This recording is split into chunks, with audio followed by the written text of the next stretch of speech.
भूख प्यास से तड़प रहा हूं और तुम उस सुंदरी को ला करके नहीं दे रहे हमारे लिए। तब उसे समझाया जाता है कि बेटा, हम लोगों ने सारे प्रयास कर लिए हैं, सीता के पिता को भी यहां पर हम लाए थे, धनुष की शर्त रखी थी, फिर भी हम सीता को नहीं ला सके। तब भामंडल कहता है, अरे तुम लोग भूमि गोचरियों से डरते हो क्या? अब मैं खुद जाऊंगा और सीता को लाऊंगा। और वह भामंडल अपने विमान से उड़ करके जाता है और रास्ते में वह विदग्ध नगर को देखता है। नीचे विदग्ध नगर को देखते ही उसे जाति स्मरण हो जाता है और वह भामंडल मूर्छित हो जाता है। मूर्छित अवस्था में भामंडल के लिए वापस लाया जाता है। मूर्छा दूर होने पर वह कहता है, विदग्ध नगर में मैं राजकुमार कुंडल मंडित था और वहाँ पर पिंगल ब्राह्मण की पत्नी चित्तोत्सवा का मैंने अपहरण किया था और वही जो चित्तोत्सवा थी वही सीता बनी है। और इस प्रकार से कह के चंद्रगति विद्याधर को वैराग्य हो जाता है और सभी मिलकर के अयोध्या की ओर जाते हैं और सर्वभूतित मुनिराज के चरणों में पहुंचते हैं। और वहाँ पर बंदी जनों के द्वारा गीत गाया जाता है, भामंडल जयवंत हो, भामंडल जयवंत हो। इसे सुनकर के सीता के आंसू निकल आते हैं और मुनिराज के चरणों में राम, दशरथ, सीता आदि सभी आते हैं। भामंडल को देख करके सीता उससे लिपट करके रोती है। इसके पश्चात राजा जनक और विदेहा को बुलाया जाता है और जब वो आते हैं, अपने पुत्र को, भामंडल को देख करके विदेहा हर्ष के कारण मूर्छित हो जाती है। और जब मूर्छा दूर होती है, अपने पुत्र से लिपट करके खूब रोती है, बेटा, मैंने बचपन में तेरा जन्म होते ही तो कहाँ खो गया था। देख, मैं कब से तेरा रास्ता देख रही हूं। और रोते रोते उसके आंसू निकलते हैं, आंख से आंसू निकलते हैं। और माँ और बेटे जन्म के बाद पहली बार मिले थे तो विदेहा रानी के स्तनों से दूध भी झरने लगता है। ऐसा माँ बेटे का और बहन और भाई का उन सर्वभूतित मुनिराज के चरणों में मंगल मिलन होता है।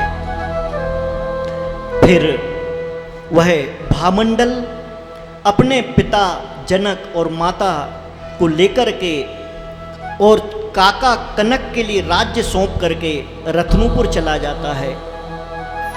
इस भामंडल के चरित्र को जो मनुष्य अत्यंत विशुद्ध हृदय से सुनता है, इस इष्ट समागम को ध्यान से सुनता है, विशुद्ध भावों से सुनता है, वह सूर्य के समान शुभ आत्मा मनुष्य चिरकाल तक इष्ट जनों के साथ समागम और आरोग्य को प्राप्त होता है। इस कथा को सुनने का फल राजा दशरथ सर्वभूत हित मुनिराज के पास जाते हैं और कहते हैं, हे मुनिवर, अब मेरे लिए मेरे पूर्व भाव के बारे में बताइए। तब वहां पर मुनिराज कहते हैं, हे राजन सुनो, इस संसार में यह जीव राशि अनंत है, जिस प्रकार से सूर्य की किरणें और चंद्रमा की किरणों का अंत नहीं है, आकाश का अंत नहीं है, उसी प्रकार से जीव राशि का अंत नहीं है। जो भूतकाल में सिद्ध भगवान हुए हैं, वर्तमान काल में जो सिद्ध हो रहे हैं और भविष्य काल में जो सिद्ध होंगे, वो सभी इस जिन धर्म की शरण को प्राप्त होकर के ही सिद्ध होंगे। जो श्रद्धावान होता है उसे धर्म की प्राप्ति होती है, और जो श्रद्धाहीन होता है उसे धर्म की प्राप्ति नहीं होती। सुनो दशरथ, तुम हस्तिनापुर नगर में एक उपास्ती नाम के गृहस्थ थे। तुम बहुत दान करते थे, सेवा करते थे, साधु की भक्ति करते थे, परंतु तुम्हारी पत्नी दीपनी मिथ्या अभिमानी, ईर्ष्यालु, साधु निंदक थी। परंतु तुमने अपने दान कर्म को, सेवा कर्म को नहीं छोड़ा। तुम उसके प्रभाव से फिर पुनः नंदीवर्धन श्रावक बने। 1 करोड़ पूर्व तक तुमने अपने गृहस्थ धर्म का पालन किया। उसके पश्चात उत्तम भोग भूमि को प्राप्त हुए, फिर स्वर्ग में गए, स्वर्ग से आके पुनः राजकुमार बने, फिर स्वर्ग में जाकर के अभी इस महामंडलेश्वर के पद को प्राप्त किया है।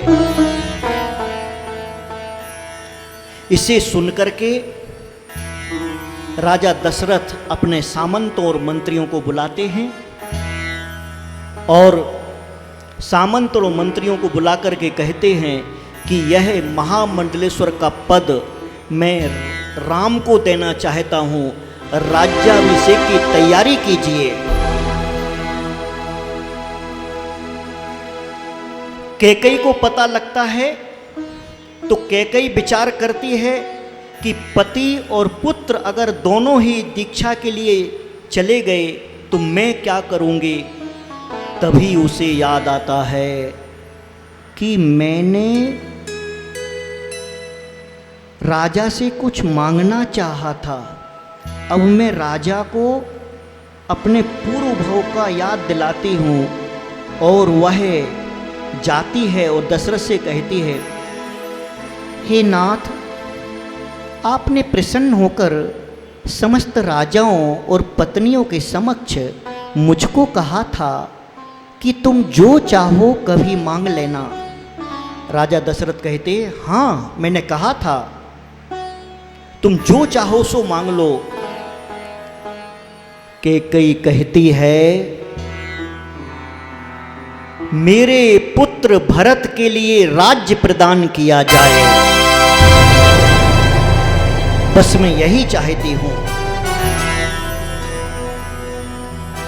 यह सुनकर के दशरथ कहते हैं, तेरा जो मनोरथ है उसे पूरा किया जाएगा। आज तूने मुझे इस ऋण से मुक्त कर दिया है। उसी समय उन्होंने राम को बुलाया। राम आते हैं। राजा दशरथ खिन्न चित्त होकर के राम से कहते हैं, हे वत्स, कैकेयी ने वर स्वरूप मेरे पुत्र को राज्य दीजिए यह मांगा है, और उधर भरत दीक्षा ना ले ले इसकी चिंता है। मैं राम, मेरे पुत्र, मैं क्या करूं। एक तरफ बड़े भाई के रहते मैं छोटे को कैसे राज्य दे दूं, और दूसरी तरफ मेरा सत्य व्रत है।